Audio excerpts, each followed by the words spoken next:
महादेवी क्या हुआ? महादेवी मैं अभी आपको औषधि देती हूँ।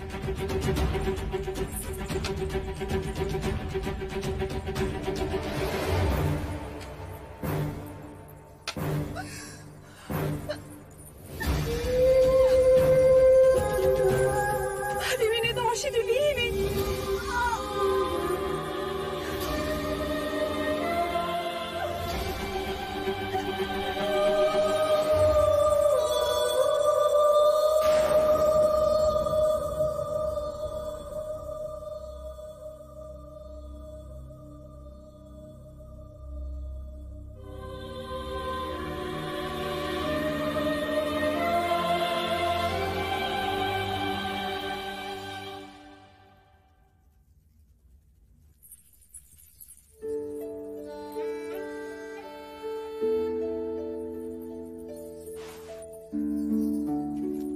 आपके गर्भपात का समाचार सुनकर बहुत पीड़ा पहुंची है मुझे।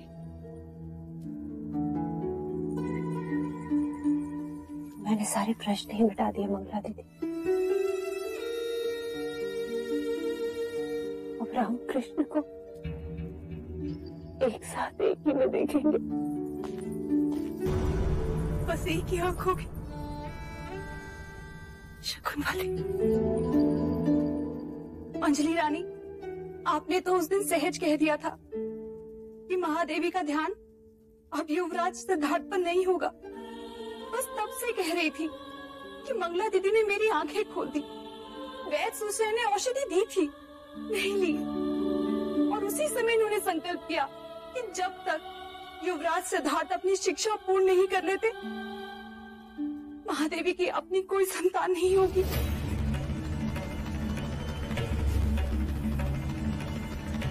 इतना बड़ा त्याग।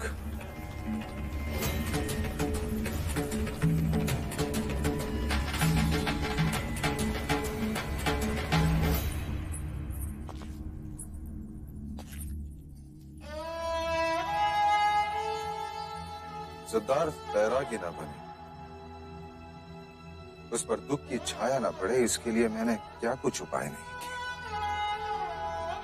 यहां तक कि मैंने यह भी नहीं सोचा कि शाक्य कुल का इतिहास मेरे विषय में क्या कहेगा। परंतु मेरे सभी प्रयत्न पर भारी है तुम्हारा ये त्याग देवी। देव, मैंने तो पुत्र प्रेम में केवल नगर खाली करवाया देवी।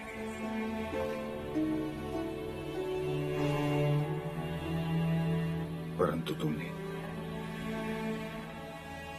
युवराज सिद्धार्थ के लिए अपनी कोख खाली कर दी। ये प्रमाणित कर दिया कि संबंध केवल रक्त से नहीं, प्रेम से भी बनते हैं।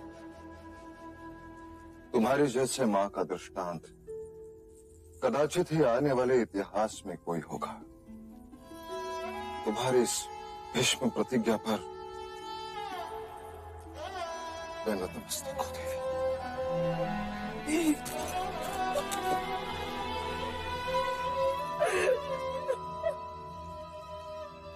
अब युवराज सिद्धार्थ के सम्राट बनने में मुझे कोई संदेह नहीं, कोई संदेह नहीं।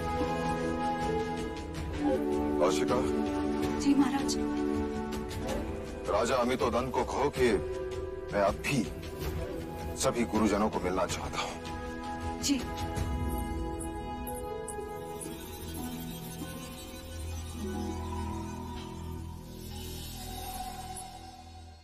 गुरुवर्य कौंडिन्य, कैसे चल रहा है शाक्य कुमारों का प्रशिक्षण? उत्तम, अति उत्तम महाराज। कुमार सिद्धार्थ को वेदों की प्रत्येक ऋचा स्पष्ट अर्थ सहित कंठस्थ है। ओम पूर्णमदः पूर्णमिदं पूर्णात् पूर्णमुदच्यते पूर्णस्य पूर्णमादाय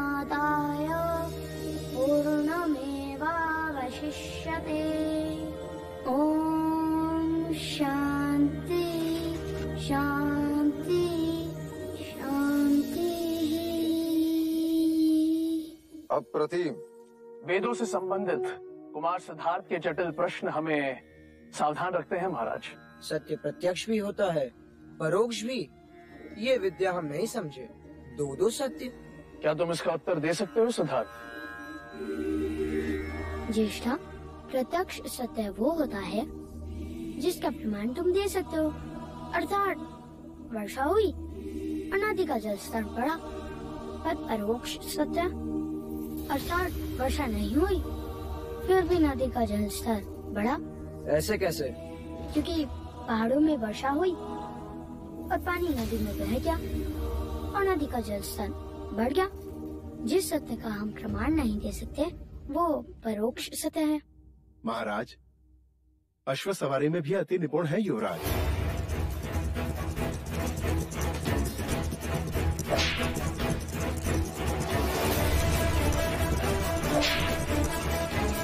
अश्व से मित्रता करना, उसके प्रत्येक संकेत को परखना, उसे थकाए बिना उस पर सवारी करना।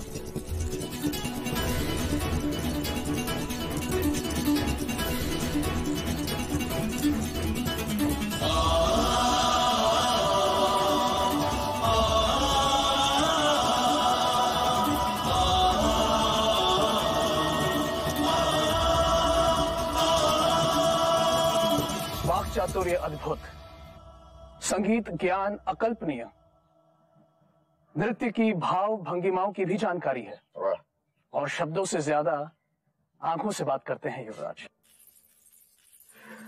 और शस्त्र अभ्यास, आयुध विद्या में कितने पारंगत हैं युवराज?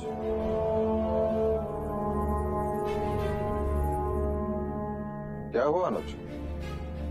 महाराज, युवराज को शस्त्र अच्छे नहीं लगते। शस्त्र अच्छे नहीं लगते? एक क्षत्रिय को शस्त्र अच्छे नहीं लगते? इसका अर्थ ये नहीं है महाराज कि युवराज को शस्त्र चलाना नहीं आता, परंतु हाँ, शस्त्रों का उपयोग करना उन्हें अच्छा नहीं लगता। हाँ महाराज, केवल यही एक दोष है युवराज में। दोष युवराज में नहीं, दोष आप में है गुरुवर्य। मैंने आपको आदेश दिया था कि युवराज को ऐसा योद्धा बनाओ कि संपूर्ण भारतवर्ष की योद्धा उसके समक्ष नतमस्तक हो। अवश्य ऐसा ही होगा महाराज।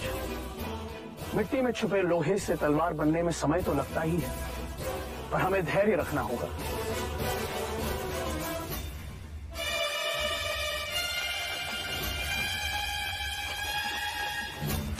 ये आग कैसे लगी?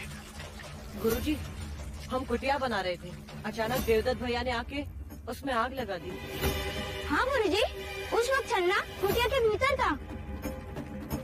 देवदत्त, देवदत्त, क्या तुमने ये किया? हाँ। क्यों? आपको पाप से बचाने के लिए। कुटिया बनाते समय अछूत चन्ना ने मदद की थी, इस कारण। केवल इस कारण तुमने कुटिया जला दी? हाँ गुरुजी, अछूत के हाथों बनी कुटिया में आपको कैसे रहने देता? देवदत्त, तुम्हारी गुरु भक्ति से मैं बहुत प्रसन्न हूँ। आज से तुम्हें एक अधिकार देता हूँ, मेरा मल मूत्र तुम उठाओगे।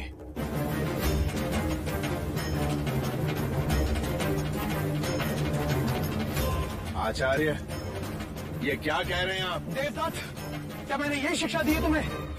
चन्ना साथी पुत्र है, अछूत है। वारण कर्म से होता है, जन्म से नहीं देवदत्त। आचार्य कौंडिन्य, आप ब्राह्मणों के विरुद्ध बात कर रहे हैं। मैं नीति के अनुसार बोल रहा हूँ आचार्य। न ब्राह्मण श्रेष्ठ है, न क्षत्रिय, न वैश्य, न शूद्र, सभी एक ही रचना के विभिन्न भाग हैं। ब्रह्मा के शीश से ब्राह्मण पैदा हुए, तो कंधे से क्षत्रिय, उदर से वैश्य और पैरों से शूद्र।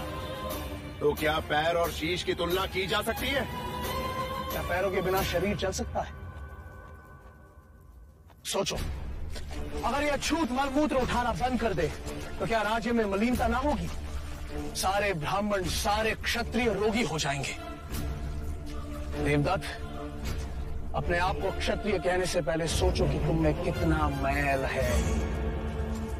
और आचार्य अश्वपाल, क्षमा कीजिए, विद्यार्थी के समक्ष गुरुजनों का विवाद पक्षपात का संकेत है। उनकी श्रद्धा घटती है। सिद्धार्थ कहाँ है? गुरुजी, उस तरफ जाते हुए देखा था मैंने उसे। देवदत्त, ये कुटिया तुमने चलाई है, अब तुम ही इसे बनाओगे।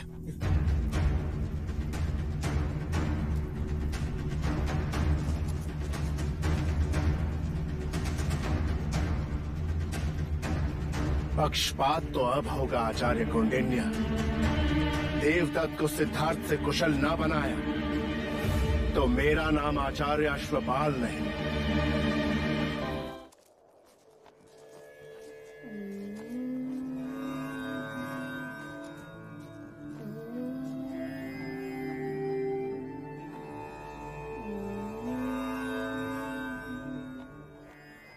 सिद्धार्थ,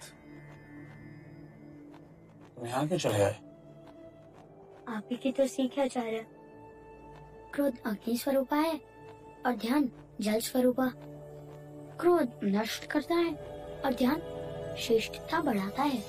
यदि मैं वहाँ होता तो ज्येष्ठा पर क्रोध कर बैठता, इसलिए यहाँ चला आया। सच कहा तुमने। आज मैं भी तुम्हारे साथ ध्यान में बैठना चाहता हूँ।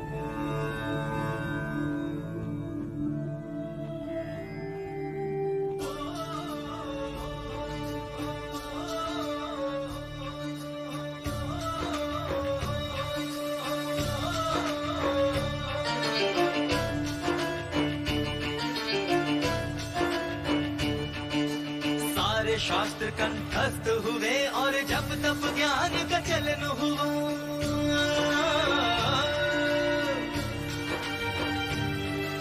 छोटे से बड़े, बड़े से छोटे, बिंदु सिंधु का मिलन हुआ।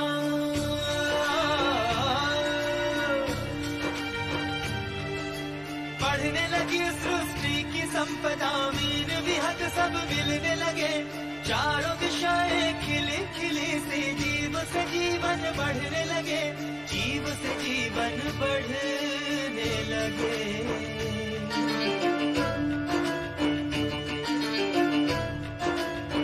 हो गति अश्व की, मति मनुष्य की, युद्ध नीति तलवार प्रहार।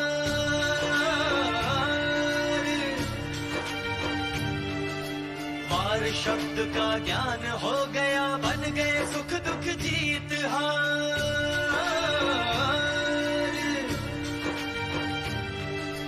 हवन ज्ञान का पूर्ण हुआ, विकसित हुआ ज्ञान भंडार।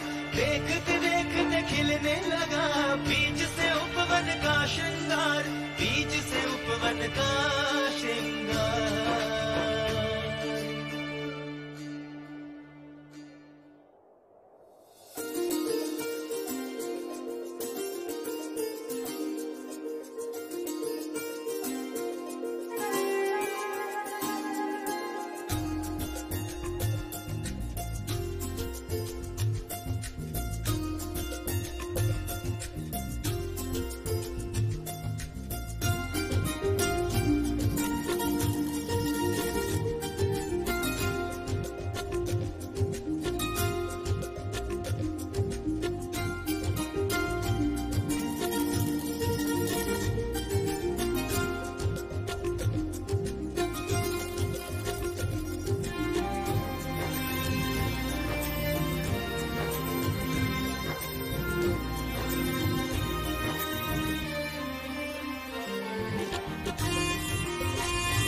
जंगल है, इन्हें बोओगी तो सारा देवता पुष्प से खिल जाएगा।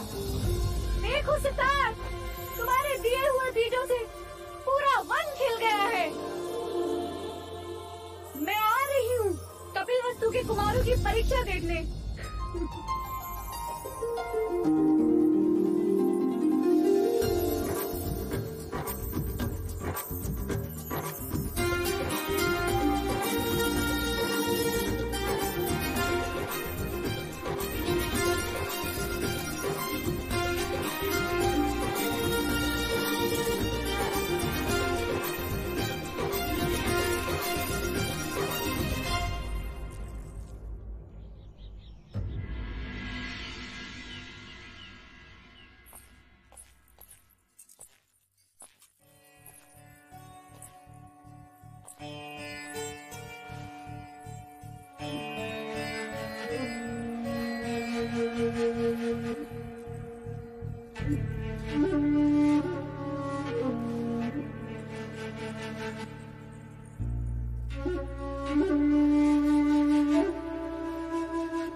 क्या सोच रही?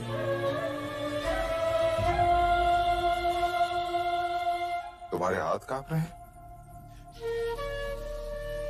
हाँ देव, इस समय मेरा हृदय गगन ढोल से भी अधिक आंदोलित हो रहा है। जिज्ञासा तो सभी को है महादेवी। जिज्ञासा नहीं देव, भय। भय? क्यों?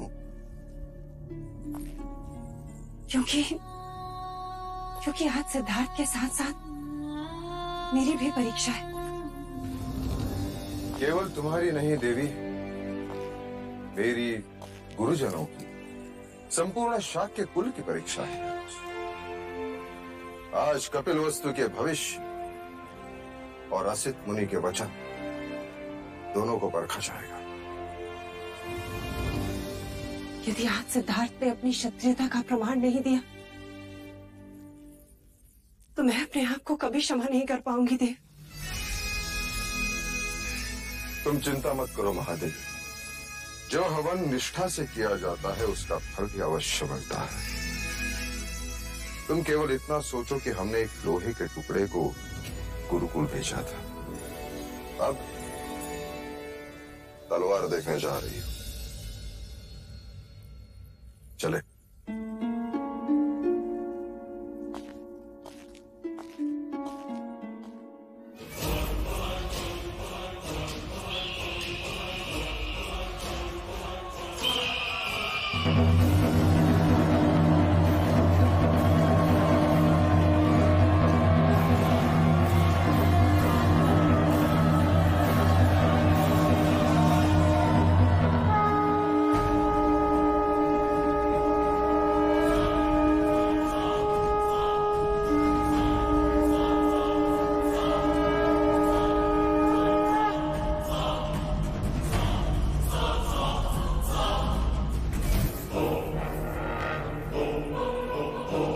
अवसर है राजा देवदत्त, तेरी तलवार पूरी तरह से सिद्धार्थ पर भारी है, समाप्त कर दो उसे। ना रहे बांस, ना बजे बांसुरी। ना रहेगा सिद्धार्थ, ना होगा उत्तराधिकारी। राजगद्दी पर अपना अधिकार सिद्ध कर दो। गुरु अश्वपाल ने कहा है, प्रथम परीक्षा तुम्हारी ही होगी सिद्धार्थ समक्ष।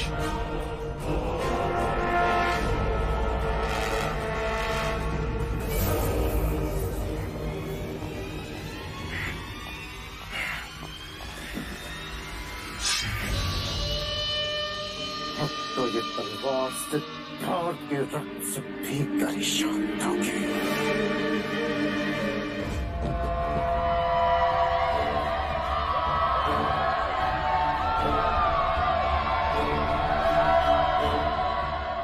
आज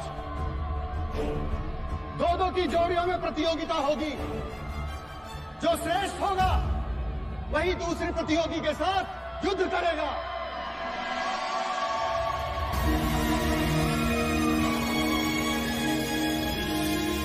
प्रथम चरण की प्रतियोगिता आरंभ की जाए।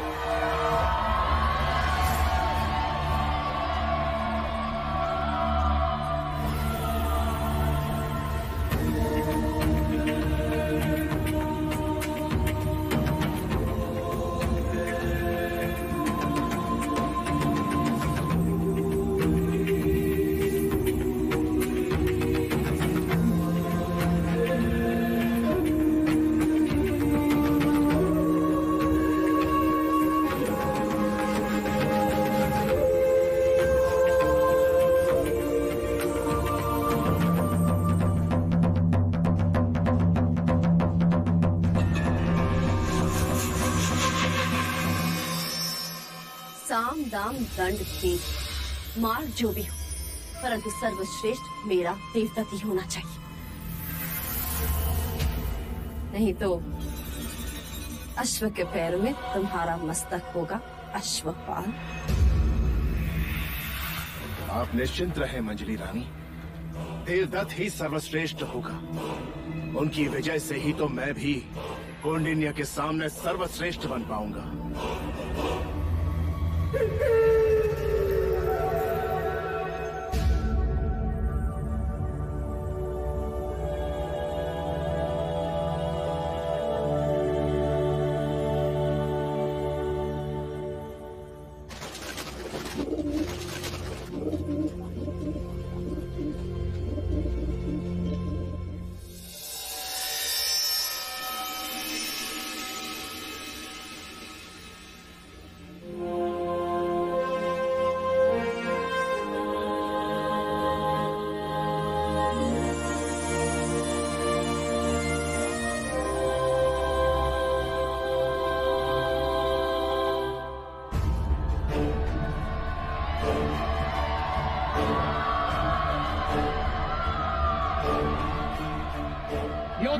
पूर्व परिचय देना पक्षपात होगा।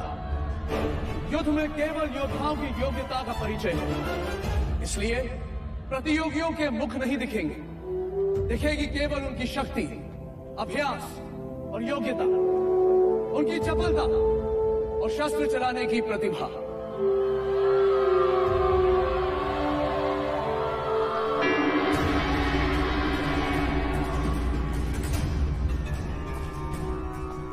अपने शत्रु को समाप्त करने की तैयारी कर लो देवदत्त। राजगद्दी और तुम्हारे बीच केवल एक तलवार जितनी दूरी है।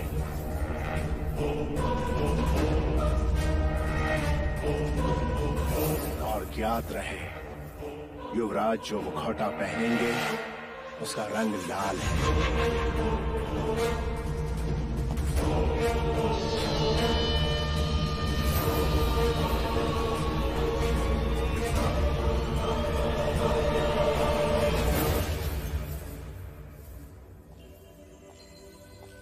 सिद्धार्थ, ये मुखौटा तुम्हारे लिए।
कुमार देवदत्त का हर प्रहार युवराज पर भारी है आचार्य कौंडिन्य।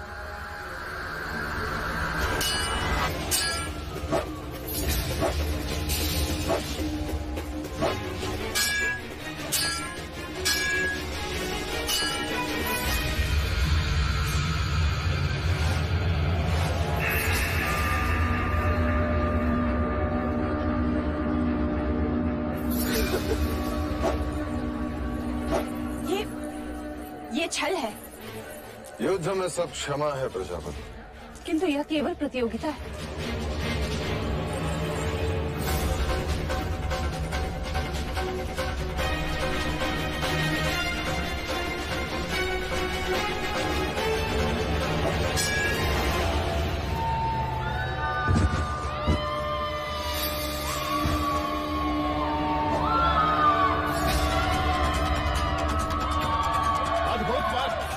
तुम्हारी स्फूर्ति अद्भुत है।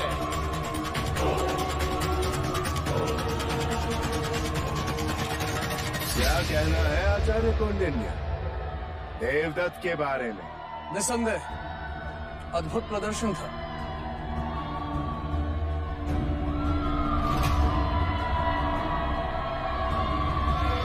राजगद्दी और तुम्हारे बीच केवल एक तलवार जितनी दूरी है। युवराज जो मुखौटा पहनेंगे उसका रंग लाल है।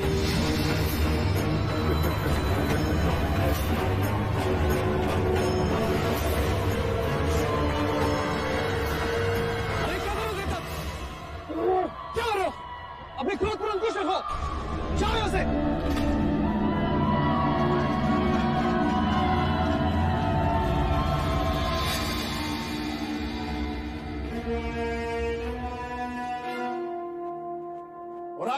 हमारी प्रथम प्रतियोगिता के विजेता है युवराज सिद्धार्थ।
युवराज दिखाई नहीं दे रहे।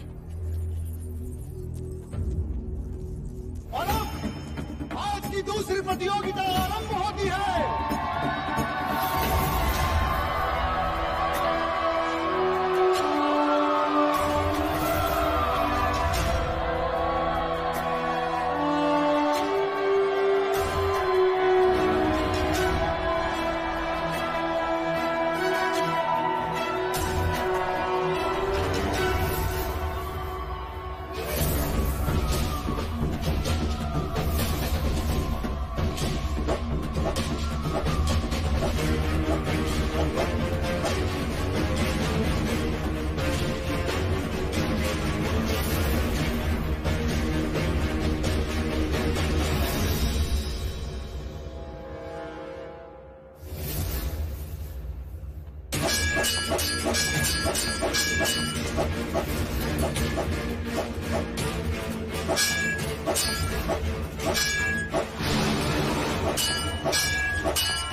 ये प्रहार क्यों नहीं कर रहा?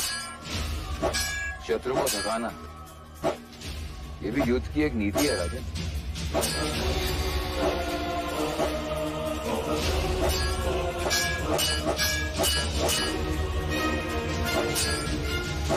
प्रतिभा करो, ये परीक्षा है, प्रतिभा दिखनी चाहिए।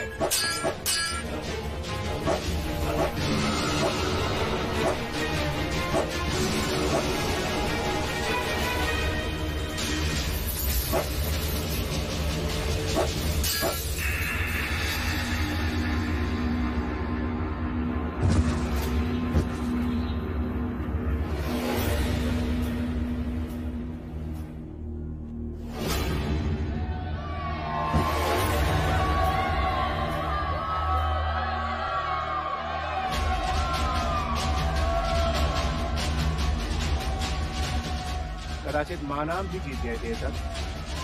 अब कोई अंतर नहीं पड़ता कि किसकी जीत हुई और किसकी हार। सिद्धार्थ की पराजय हुई, यही हमारी सबसे बड़ी विजय है। पता नहीं महाराज को जब ये मालूम होगा तो क्या होगा। सिद्धार्थ। और आज के एक और विजेता है युवराज सिद्धार्थ गौतम।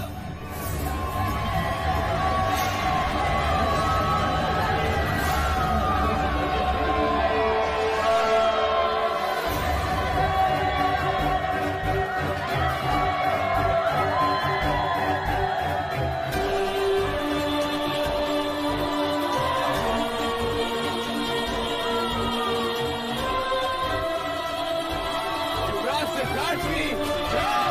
युवराज सिद्धार्थ की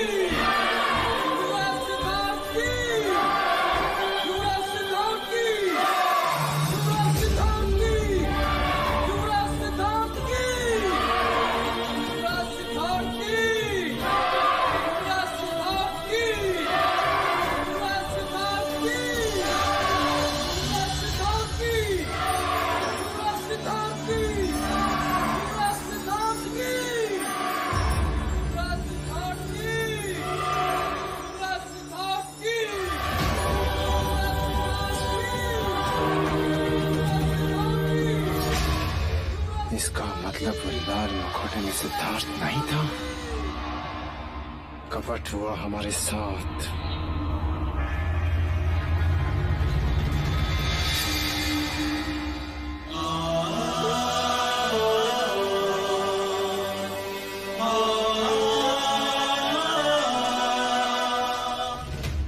आपने तो कहा था कि लाल मुखौटे में सिद्धार्थ है, तो वो बदल कैसे गया? इसका उत्तर मैं देता हूं आचार्य अश्वपाल। वो मुखौटा लेकर जब मैं युवराज को देने गया, सिद्धार्थ, ये मुखौटा तुम्हारे लिए। गुरुदेव, मेरे मुखौटे का बाल तो टूट गया। कोई बात नहीं, तुम सिद्धार्थ का मुखौटा ले लो। जल्दी करो, प्रतियोगिता का समय हो गया। जी गुरुदेव।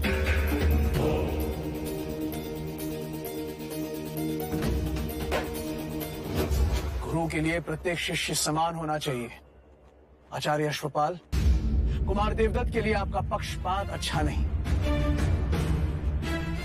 उस मुखौटे ने आपका मुखौटा उतार दिया है।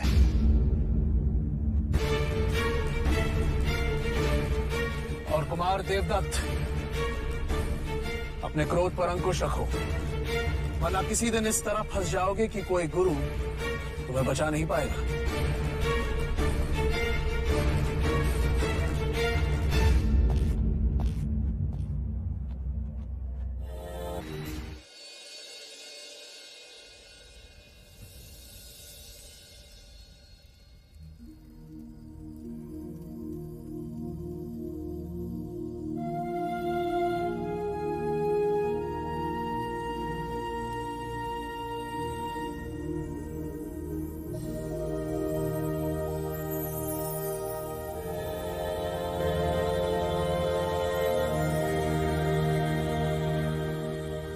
जिस तरह ग्रह से ब्रह्मांड का, हस्तरेखा से भविष्य का ज्ञान होता है, उसी तरह शरीर के इन बिंदुओं से शरीर की भीतरी परिस्थिति का संबंध होता है।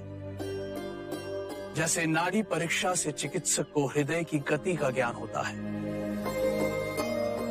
ये शरीर 10 भागों में विभाजित है। ये मध्य रेखा और दोनों ओर 5-5 विभाग। आज भी बड़े बड़े योगी चिकित्सक इस विषय पर विश्लेषण कर रहे हैं कि शरीर की पीड़ा का उत्तर स्वयं शरीर के पास ही है। हर एक अंग का प्रतिनिधित्व हाथ की हथेलियां और पैर के पंजे करते हैं। ऐसा कैसे हो सकता है?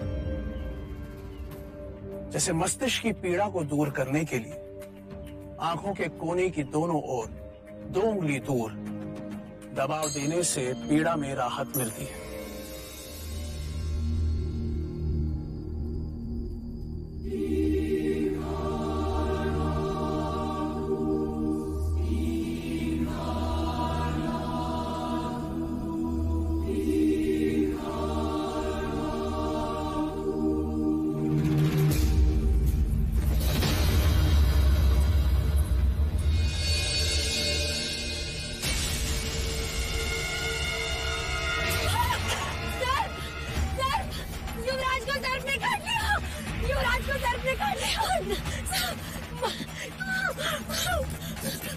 महाराज, युवराज को सर्प ने काट लिया।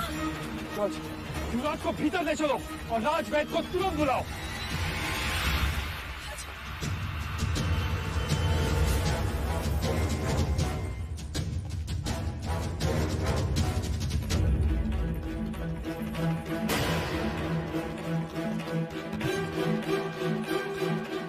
वैद्यराज, युवराज को सर्प ने काटा है, मैंने देखा। परंतु इनके शरीर पर सर्पदंश का तो कोई निशान नहीं है। तो फिर सर्प देखकर डर गए होंगे युवराज, तभी तो बेइज्जत हो गए। मेरे कहने का अर्थ है बड़े कोमल प्रकृति के हैं हमारे युवराज, है ना? बेसुध होने का कोई कारण नहीं है, कदाचित थकावट होगी।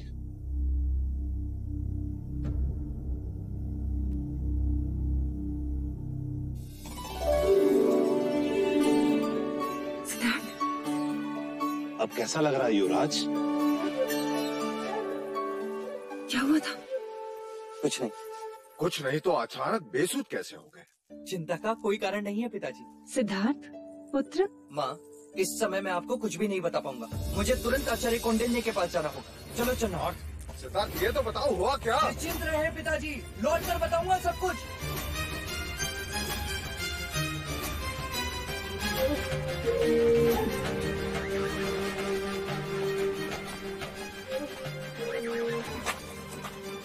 गुरुदेव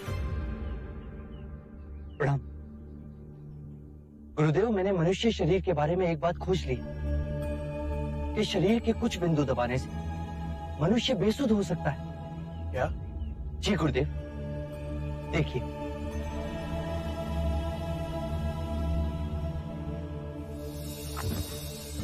इसे क्या हुआ? चिंता की कोई आवश्यकता नहीं है गुरुदेव, कुछ पल पश्चात इसे सुध आ जाएगी। कैसे कह सकते हो? प्रथम प्रयोग मैंने स्वयं पर किया गुरुदेव। कल रात में बेसुध था। अब हमें युद्ध में शत्रुओं को मारने की आवश्यकता नहीं पड़ेगी। शरीर के बिंदु दबाने से वो बेसुध हो जाएंगे और अनिवार्य हुआ तो हम उन्हें बंदी बनाकर युद्ध जीत सकते हैं।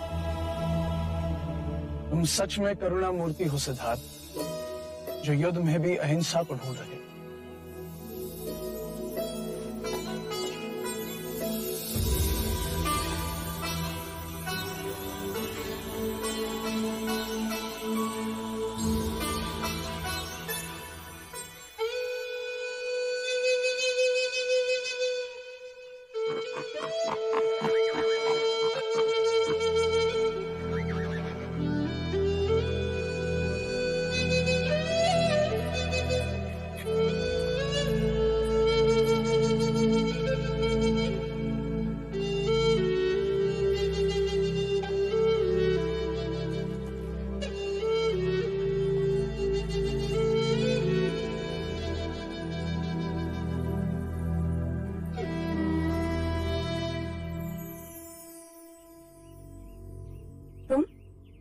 तुम कब आए?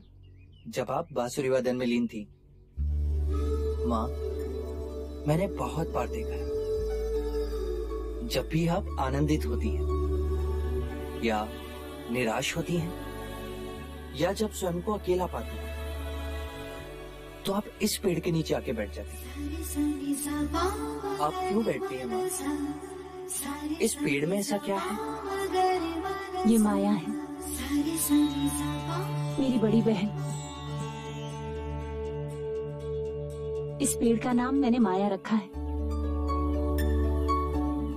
इस पेड़ के साथ मेरी बहन जुड़ी है। ये परिवार का एक सदस्य है, बड़ों की तरह हमें छाया प्रदान करता है। ये जीवन भी देता है, पक्षियों के सुर में संगीत सुनाता है, मानो हमारा ख्याल रख रहा हो। जगमग है जिससे जग सारा, सत्य कथा पुरुषार्थ कथा।